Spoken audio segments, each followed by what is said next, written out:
спектрометъра и да им обясни накратко този спектрометър за какво е. Това е Митко. Ето, Митко. Ето. Ириней. Това, което вижда в момента е една отлична установка. Да видите, това нещо представлява една цяла система. Тоест, всяко едно отделно нещо, което виждате тук, отличен компонент, който допринася да се случи целият процес. По-бавно движете камерата, че ще ни се зави свят. По-бавно, по-бавно. Движете камерата, че ни се зави свят. Добре? Слушай, да? Някой, който си може, минете насам, бе. Всеки който стискавайте. Който иска може да гледа. Някакви помощни, че можете да запалите въздуха с него, когато го фокусирате с леща. Това е кой клас? 11. Значи беше питал... 11. Какво? Какъв въздух? Защо трябва да палят въздуха? Хората, те не са факири, те са ученици. С такъв лазер, даже най-обикновеният ученик от 7-ми клас може да запали въздуха. Разбира се, трябва да говори една леща. Достатъчно е да имате леща. А лещата, знаете ли какво е? Парче стъкло огънато е така. Тоест, променя... Браво! Добре, дай да продължи нататъка. Значи, тук хората виждат някакви джиджавки, което нищо не им говори. Защо го прави това нещо? Обясни с две изречения. Едната девойка заспа. Кажи нещо вълнуващо. Защо се прави това нещо? Това е добър въпрос. Защо ги правим тези сложни установки? Както ти казваш, да сбъдваме мечтите на хората. Всъщност, когато ако искаш да снимаш нещо, ти си ограничен от броя кадри, които твоята камера може да направи. Речем, аз примерно да се движа. И ако броя кадри, които снимам, е твърде малък, движението ще е насечено. Той ще има снимка насам и това. Колегите да обясняват скоростна фотография. Увелича броя кадри в секунда. Аз ще мога да правя цялото движение да изглежда платно. Ето хората в днешно време си взимат телевизори с не 30, 60, 120 и така нататък кадъра в секунда. А тази колко кадъра? Твоите колко кадъра в секунда? Как ли не? Най-добрите видеа са 4K 60 Hz, което е също частота на повторение. И с тази установка ние успяваме да генерираме импулси толкова кратко, че ние ги използваме като камера да снимаме какво се случва с молекулите, когато те взаимодействат със светлина. Тоест, ние успяваме да вникнем в ета на взаимодействие между електрон и фотон. И на мен ми стана интересно, колко кадъра сега е това, колко кадъра? Билиънс, трилиънс кадър, трилиънс. Знаете ли, 10 на минус една. Колегата в момента той репортува в Япония, същия този младеж, само че на друг език, представи Японци се знаят български, какво смешно има. Заповядай, тук е интересното. И всъщност това, което се вижда, това, което виждате, той в момент, това е реална работа. Той прави система, която за първи път преодолява един праг. Прага има ограничения, цялото човечество. Даже и видимо помогат, и Magic хората дойдат, не могат да достигнат един предел, т.е. трябва да се генерират импулси по-къси от 200 френча в секунда. Този младеж, с неговия приятел, заедно с още няколко други младежи, успяха да направят не само световния рекорд, а да сбъднат възможността да се получава толкова къси импулс. Това е смисъла на това. Както колегата ви каза, ако искаме да наблюдаваме микросвета, скоростите са изключително бързи. И той става в фемтосекундната област. Фемтосекундната област, за да я разберете, ще ви задам един въпрос като за НПМГ. Колко е дебелината на вашия кост? На главата? Измерили ли? 6 мм. 0,6 мм. 50. 50. Не знаете много. Как се казва? 50 микрона. Аз ще го измерих. Да, аз ще го измерих. Тя ми го мери, това знам. Да. Как го измери? С лазер. С метър. Не, с... Охунва. Лазер. Не. Микрометър. Не, това не правихме вторник. Абе, вие сте супер, бе. Аз това Микрометър се нарича това. Вие къде сте се учили за това нещо? Те се... Той беше наш студент, но ние не се гордеем много с това, но с две думи, искам да ви обясня, че не се притеснявайте. Той начин ви е придал това упражнение е да измерите дебелината на човешки косъм с метър. И наистина е 660 микрона. Сега вижте, зависи колко често се боядисвате. Сега 60 микрона, ако е 3 по 10 на 8, значи за 200 фемтосекунди светлината минава, ако това е вашия косъм, 60 микрона, тя като тръгне от тук, докато стигне до тук, минава 200 фемтосекунди. А светлината за една секунда, знаете ли колко пъти обикаля земното кълбо? Вие сте студентка, колко пъти обикаля земното кълбо? 7 пъти. Питайте светлината. 7,5 пъти. Гениално. Браво. Ти си... Дамян гения. Дамян the genius. Значи, щом светлината обикаля до 7,5, като каже едно, същата тази светлина, Дамяне, за 200 фемтосекунди, не една, 200, преминава от тук до тук. Това нещо, което колегите правят, вижте, даже не видите ли се учили. Гледаме, това не е Big Brother, е лаборатория. И тук те в момента са направили камера, която може да следва квантовите състояния на материята, да наблюдава как се случва във времето.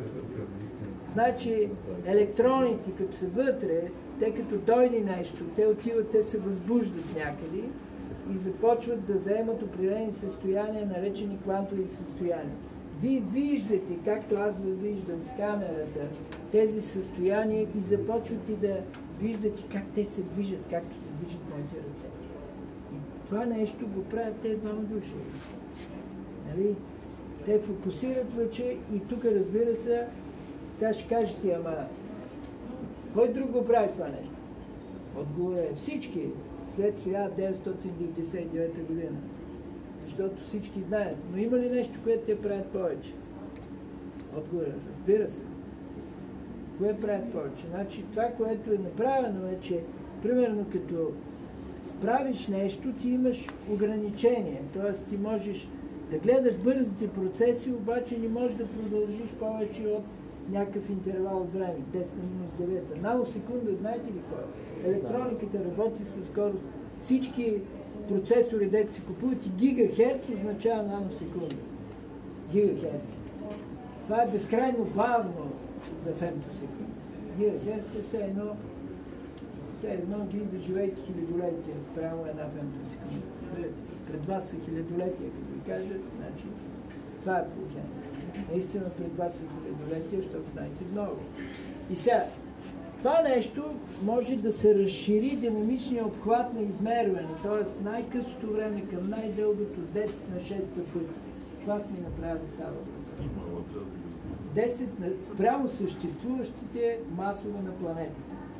Така че всеки от вас, който желае да напредне, да бъде нещо като да прави приноси в това нещо, да заповяда физически факултет и може да запише квантова електроника, ако иска. Ако се интересува от светлината. Другото нещо, което се прави тук е, правят се, примерно, светлината, както казах, може да изследва нови материали. Има така наречените метаматериали. Чували ли сте с тях? Казаха ли? Лаборатория безплатно. Моля? Казах ми лаборатория безплатно. Как да си върта да графените? да затворите вратата. Значи при нас обаче има един институт за метаматериали в Австралия. Директора е българин, наш колега, и ние изследваме метаматериалите тук истински. Те представляват структура, както е така моите пръсти, само че нано, и те имат, всеки от тях представлява като струна за китара. Знаете ли как работят те? Струната на китари виждали ли сте? Свирите ли на китара? Дъщеря ми свири. Чудесно! Кой свири на китара? Кажи. Аз свиря на арфа. Няма значение. Тя има ли нещо като кухина? Корпус. Корпус има ли? Да. Резонатор. Точно, това е резонатор. И всъщност тези наноструктури са същи като този резонатор. Това минути, но тук има много неща за показване. Аз трябва да свърша. Вие гоните време. Вижте как гонят времето, а не гонят знанието. Който гони време, изгонва и знанието. Знаете ли каква е връзка между време и енергия? Айде, за последно, тъй като имам 2 минути. Всъщност, това, което сме си поставили за цел да направим, някой от вас, ако иска да стане много богат, ама много богат, по-богат от Илон Мъск, той трябва да се занимава да изследва този закон, връзката между енергия и време, че делта Т е порядъка на Х черта. Следователно, ако искаме да направим състояние на светлината, тя само, че ще в рентгеновия диапазон, той ще може да наблюдава наноструктурите и ако някой създаде Semiconductor Industry, знаете ли кой е това? Полупроводниковата индустрия, правилно. А знаете ли къде се правят най-малките чипове, т.е. с най-голяма резолюция? Казва се 12 нанометра, нанометър означава размера, 6 нанометра, 2 нанометра. Кой прави 2 нанометра? Холандска машина. Тайван, по принцип. Точно те. Обаче и двамата си прави. Тайван е фабриката, а технологията е холандска. Казва се ASML, а другата е Taiwan Semiconductor Manufacturing.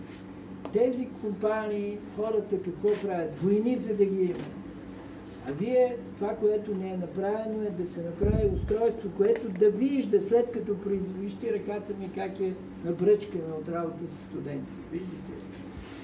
Тази ръка, вие може по същия начин, може да виждате как се направи наноструктурата, трябва да се направи инструмент, който да провери как е направен.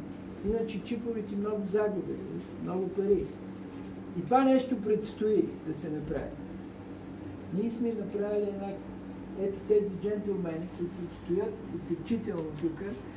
Колегата, който... Не този, там стоящия на стол. Да, ти. Седящия човек.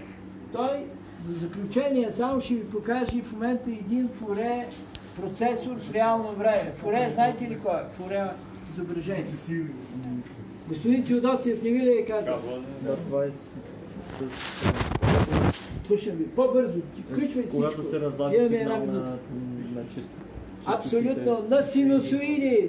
Синусоида виждал ли е някой? Да. Има ли някой да не е ходил на море да види вълни? Това е, значи синусоидата е това нещо, тя има период. И сега вижте колко е просто. Вижте колегата, вижте края на ръката му, тя има край. Значи вие, за да я представите като синусоиди, трябва периода да е много малък, т.е. за да има край, нали?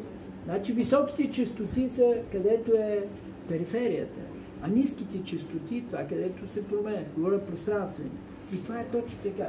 Колегата сега ще ви покаже изображение Фуре процесор в реално време. Значи светлината се използва за изучаване на света, за промяна на света, за създаване на живот, защото е астралния образ на водата, но това е друга тема и водата е обратно, а тук той ще ви покаже Фуре процесор двумерен. Иначе се прави с суперкомпютри. Заповядайте при него. Казва се Стефан Шишков. Не една минута обаче. 1 минута е много даже. Той за половин ще се справи. Не го обиждайте. Половин минута, Стефчо. Добре. Ето тук е живота, която знаеш, заедно с едно друго лично. Ама имаше и младежи, които се научаха, го знаете. Добре. Действаме. Значи... Тук Бързо. съм показал един Фурие образ на ето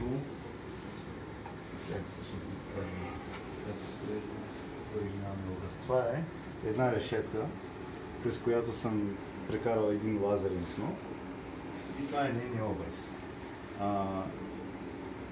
Като поставя нищо да... т.е. просто минава през решетката и се изобразява някъде, това всъщност е Фурие образа на оригиналната решетка. И това се получава, защото самото разпределение, когато минава през пространството, нали, знаете принципа на Хюгенс, че всяка точка от този образ става нов източник, т.е. точков източник и той така продължава и се получава интерференция. Накрая получаваме Фурие образа на тази решетка. Обаче, когато сложа на пъти една лещата пак прави Фурие образ. В фокуса на лещата прави Фурие образ. И затова мога да видя пак виждате оригиналната решетка. Както каза доцента, всеки образ може да се разложи на Фурие компоненти. Тоест, този образ мога да го опиша с безкрайно много синусоиди. И когато направя Фурие преобразование, преминавам в друго пространство, което е с друго разпределение, зависещо точно тези честоти на тези синусоиди. Тоест, като се върна на Фурие преобразованието, високите честоти са по краищата на образа, а ниските са в центъра. Така, ако искам, мога да сложа една преграда. Това е пространствено честотно преобразование, ви показва, но за вас това са интересни картинки. Гледайте. Да. Ето. Това, което съм направил е тук високите честоти в хоризонталното направление, съм ги отрязал механично, с просто една оградка. И като върна лещата, мога да видя как се е променил образа. Сега само трябва да стесня малко. Това е самия обект, представлява решетка. Просто метална решетка. Все едно косми така и вертикално. Все едно чисти в затвора. Това е, което се вижда през решетките. Това е решетка, точно. Все едно чисти в затвора. И сега обаче първото нещо, той отрязва едните и изчезват. Вижте как изчезнаха едните решетки, почти ще се освободите. Но остават другите решетки. Другото направление. Да. Тоест тук, това, което съм направил е отрязал съм високите честоти, които всъщност са, както казва доцента, се описват... доцент Иван се казва. Иван, нашия приятел... Колко време ви остава, защото имаме друга група? Тоест, да, само за... Ако може да малко заключение и да карам другата група, извинявам се. Да. И като се загуби контраста между има-няма сигнал, получаваме просто едно размазано петно и то изглежда като хоризонтална линия. С две думи, това е... Заключението е... На високо. Остава много неща да ви каже той, но трябва да дойдете специално при него. Да. Резервация, заповядайте. Това е. Имате ли въпроси по принцип? Някакви? Казвайте, младежи. Девойки. Казвайте, въпроси имате ли? Може да зададете всяка въпрос, сега е момента. Казвайте. Имате ли марка? Имаме ли марка? Да. Има, 2, 3. Разбира се, заповядайте. Дайте маркер на... Нека да бъде бързо, че другата Ще бъде чака. Трябва да се съобразим. Ако Кажете, гледам дайте въпросите. отражението на лазера, виждам някакви точки, които се движат, когато аз се движа главата. Да. И те резултат от някакви неравности по стената. Не. Колегата вижда фаза.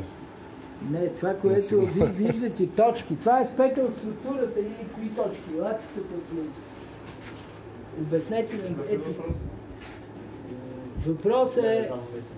Защо структурата е на светещи точки като че ли?